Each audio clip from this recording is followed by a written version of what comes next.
क्या होगा अगर मैं आपको बताऊं कि भारत में एक ऐसा मंदिर है जहां देवी को वास्तव में मासिक धर्म होता है, जहां पूजा करने के लिए कोई मूर्ति नहीं है, बस एक रक्तस्राव वाला पत्थर है, जहां हर साल ठीक 3 दिनों के लिए नदी का रंग खून जैसा लाल हो जाता है। आज मैं कामाख्या मंदिर के बारे में उन सबसे चौंकाने वाले सवालों के जवाब देने जा रहा हूं जिनके बारे में कोई भी खुलकर बात नहीं करता। एक देवी को हर जून में 3 दिनों तक खून क्यों आता है?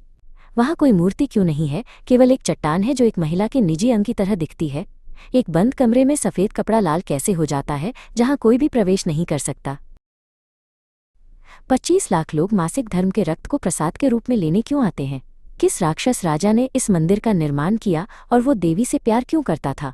यहाँ जानवर अपनी मौत की ओर क्यों चलते हैं? क्या ये सच है कि जिन महिलाओं को बच्चे नहीं हो सकते वे यहाँ आने के बाद गर्भवती हो जाती हैं? कोची शाही परिवार आज भी इस मंदिर को क्यों नहीं देख सकता? और सबसे बड़ा सवाल, विज्ञान यहाँ क्या होता है, ये समझाने में विफल क्यों है? इस वीडियो के अंत तक आप समझ जाएंगे कि कामाख्या सिर्फ भारत का सबसे रहस्यमय मंदिर नहीं है, बल्कि सबसे शक्तिशाली भी है। शक्तिपीठ में से एक है। आइए सबसे बड़े रहस्य से शुरू करते हैं जो वैज्ञानिकों को भी चुप कर देता है। हर साल जून में असम में कुछ ऐसा होता है जो असंभव लगता है, लेकिन लाखों लोगों ने इसे देखा है। देवी को मासिक धर्म होता है और मैं कहानियों या प्रतीकों की बात नहीं कर रहा हूँ। मैं असली खून की बात कर रहा हूँ जिसे लोग देखते हैं, छूते हैं और प्रसाद के रूप में घर ले जाते हैं। ठीक 4 दिनों के लिए, आमतौर पर 22 से 26 जून तक, मंदिर पूरी तरह से बंद हो जाता है। कोई प्रार्थना नहीं, कोई आगंतुक नहीं, यहाँ तक कि पुजारी भी मुख्य पूजा कक्ष में प्रवेश नहीं करते, क्योंकि अंदर देवी अपनी मासिक धर्म से गुजर रही हैं। देवी भागवत पुराण हमें बताता है कि इन दिनों स्वयं धरती माता को मासिक धर्म होता है, इसीलिए इसे अम्बुबाची कहा जाता है, जिसका अर्थ है कि पानी बोलता है। यहाँ क्या होता है जिसे कोई भी नहीं समझा सकता? मंदिर के पास ब्रह्मपुत्र नदी खून जैसी लाल हो जाती है, पूरी नदी नहीं, सिर्फ मंदिर के पास। अंदर के पवित्र झरने से बहने वाला पानी लाल हो जाता है। सील करने से पहले पत्थर पर रखा गया सफेद कपड़ा 3 दिनों के बाद पूरी तरह से लाल होकर बाहर आता है। वैज्ञानिक कहते हैं कि शायद ये लोहे की जंग या पहाड़ों से लाल खनिज है। कुछ कहते हैं कि लाल पानी के पौधे हैं, लेकिन वे ये नहीं बता सकते कि ठीक 3 दिन क्यों, हर साल 1000 से अधिक वर्षों से एक ही तारीख है क्यों, ये चंद्र कैलेंडर से पूरी तरह से मेल क्यों खाता है। मैं उन महिलाओं से मिली हूँ जिन्हें सालों तक बच्चे नहीं हो सकते थे। उन्हें लाल कपड़ा, जिसे रक्त वस्त्र कहा जाता है, मिला और वे माँ बन गईं। वे इस चमत्कार की कसम खाती हैं। इन 3 दिनों के दौरान 25 लाख से अधिक लोग इकट्ठा होते हैं। वे देवी को मासिक धर्म होने के बावजूद नहीं आते, वे इसलिए आते हैं क्योंकि उन्हें मासिक धर्म हो रहा है। एक ऐसी दुनिया में जहां मासिक धर्म को छिपाया जाता है, यहाँ इसे सबसे पवित्र समय के रूप में मनाया जाता है। यह आपको चौंका देगा। कामाख्या में कोई मूर्ति नहीं, कोई प्रतिमा नहीं, कुछ भी नहीं है। जब आप मुख्य पूजा कक्ष में प्रवेश करते हैं तो आप संकरी अंधेरी सीढ़ियों से नीचे जाते हैं। यह एक गुफा में प्रवेश करने जैसा है, जैसे पृथ्वी के गर्भ में जाना। और वहां अंधेरे में केवल तेल के दियों से रोशन आप इसे देखते हैं। एक प्राकृतिक चट्टान जिसमें एक दरार है जो ठीक एक योनि महिला के निजी अंग की तरह दिखती है। इस दरार से लगातार पानी बहता रहता है। चट्टान हमेशा गीली, हमेशा नम रहती है। कोई नहीं जानता कि ये पानी कहाँ से आता है। यहाँ तक कि सूखे मौसम में भी ये बहना कभी नहीं रुकता। योगिनी तंत्र कहता है ये ब्रह्मांड का सबसे शक्तिशाली प्रतीक है। क्यों? क्योंकि यहीं से सारी सृष्टि शुरू होती है। यह देवी का प्रतीक नहीं है, ये देवी है। क्या आप जानते हैं कि ये चट्टान यहाँ क्यों है?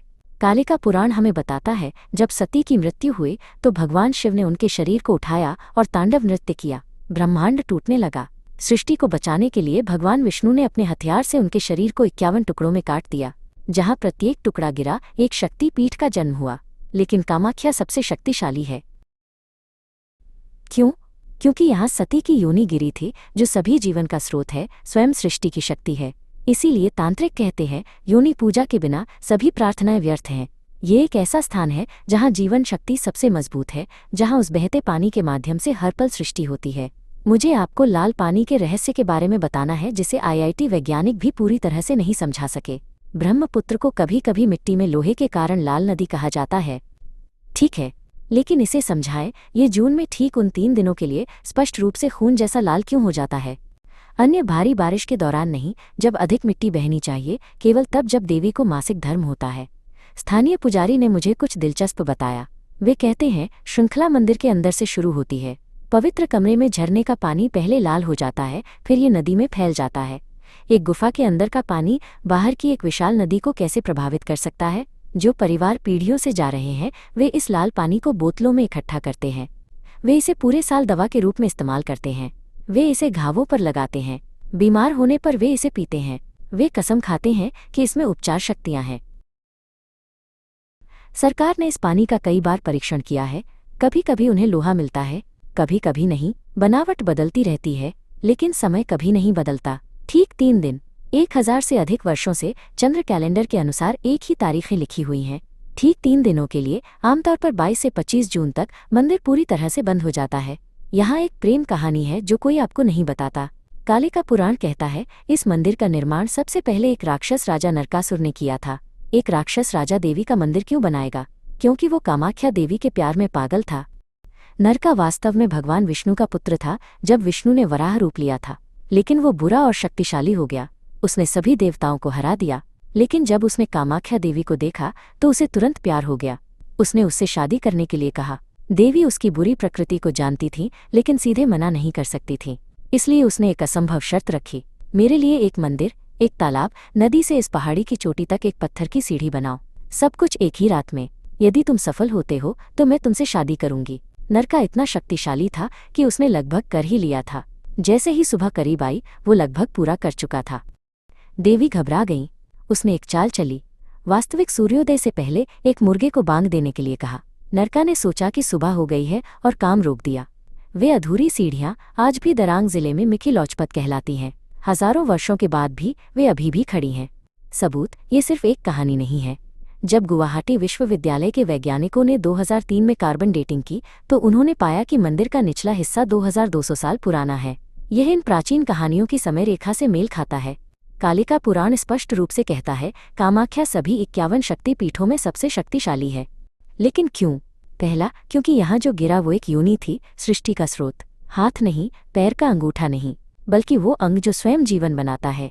दूसरा, सभी 10 महाविद्याएं यहाँ एक साथ रहती हैं। ये देवी के सबसे शक्तिशाली रूप हैं। काली, तारा, त्रिपुरा सुंदरी, भुवनेश्वरी, भैरवी, छिन्नमस्तारा, धूमावती, बगलामुखी, मातंगी और कमला। दुनिया में किसी और जगह पर सभी 10 नहीं हैं। तीसरा, कुल्लार्णव तंत्र कहता है कि यह तंत्र का विश्व मुख्यालय है। हर तांत्रिक को कम से कम एक बार यहाँ आना चाहिए। कामाख्या के आशीर्वाद के बिना उनकी शक्तियाँ अधूरी रहती हैं। चौथा, यहाँ तक कि देवता भी शक्ति के लिए यहाँ आते हैं। कालिका पुराण में उल्लेख है कि कामदेव, प्रेम के देवता, को यहाँ प्रार्थना करने के बाद ही अपनी सुंदरता वापस मिली। उन्हें शिव की तीसरी आंख से राख में जला दिया गया था, याद है? उन्हें जीवन में वापस लाया गया था, लेकिन बिना सुंदरता के। केवल कामाख्या ही इसे ठीक कर सकती थी। मुझे पता है कि ये परेशान करने वाला है, लेकिन मुझे आपको पूरी सच्चाई बतानी होगी। हर दिन एक बकरी को प्रसाद के रूप में मारा जाता है। दुर्गा पूजा के दौरान 19 भैंसों को। कालिका पुराण कहता है कि ऐसा होना चाहिए। ये 2000 से अधिक वर्षों से हो रहा है। लेकिन यहाँ कुछ ऐसा है जो आपको कंपकंपी देगा। स्थानीय लोग कसम खाते हैं कि अगर देवी एक जानवर चाहती हैं तो वो खुद वेदी तक चलकर आता है। कोई बल की आवश्यकता नहीं है। यदि वो उसे नहीं चाहती तो 10 लोग भी उस जानवर को वहां नहीं खींच सकते। मैंने 3 परिवारों से बात की जिन्होंने ये देखा। उन्होंने कहा कि जानवर अचानक शांत हो जाता है, अपने आप आगे बढ़ता है। उसकी आंखों में कोई डर नहीं होता, जैसे कि वो जानता है कि वो माँ के घर जा रहा है। हत्या हमारे अहंकार के मरने का प्रतिनिधित्व करती है। हमारी पशु प्रकृति को दिव्य बनने के लिए अर्पित किया जा रहा है। ये हिंसा नहीं है, ये परिवर्तन है। इसीलिए केवल नर हो जानवरों को आमतौर पर मारा जाता है जो अहंकार का प्रतिनिधित्व करते हैं, जिसे आध्यात्मिक विकास के लिए मरना चाहिए। ये प्राचीन कहानियां नहीं हैं, ये आज भी होती हैं। क्रिस्टल सिंदूर कामाख्या सिंदूर पाउडर के रूप में नहीं आता है। ये चमकते कणों के साथ छोटे लाल क्रिस्टल के रूप में आता है। दुनिया में कहीं और आपको ये नहीं मिलेगा। तलवार नृत्य ओधन उत्सव के दौरान आवेशित उपासक तलवार की धार पर नृत्य करते हैं। कोई कट नहीं, कोई खून नहीं। कैसे? हिलता हुआ कपड़ा।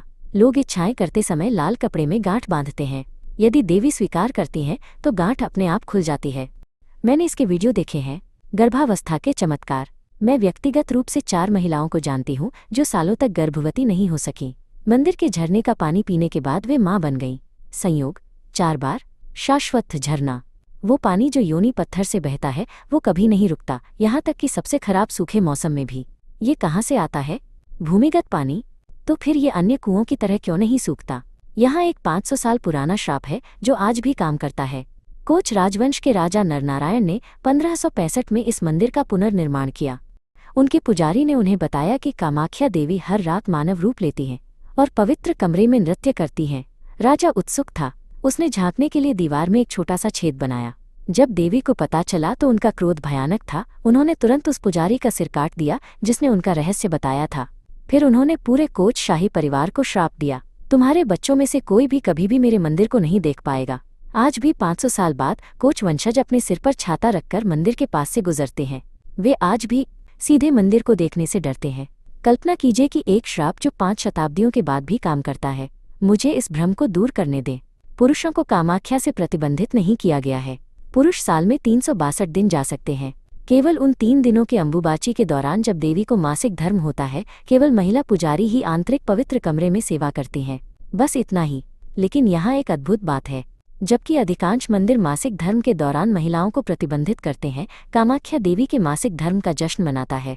जो हमें यहाँ छिपाना सिखाया जाता है वो साल का सबसे पवित्र आयोजन है। मंदिर हर वर्जना को चुनौती देता है। ये कहता है कि महिलाओं के शरीर दिव्य हैं, गंदे नहीं। वो प्रक्रिया जो जीवन बनाती है वो पूजा के योग्य है, शर्म के नहीं। वैज्ञानिकों ने कामाख्या के रहस्यों को समझाने के लिए सब कुछ कोशिश की है। चट्टान विशेषज्ञों ने पत्थरों का अध्ययन किया, जल विशेषज्ञों ने पानी का परीक्षण किया, पादप विशेषज्ञों ने पानी के पौधों की जांच की, रासायनिक विशेषज्ञों ने रक्त का अध्ययन किया। उन्हें आंशिक जवाब मिले। हाँ, लोहा है। हाँ, लाल खनिज हैं। हाँ, कुछ पानी के पौधे लाल हो जाते हैं।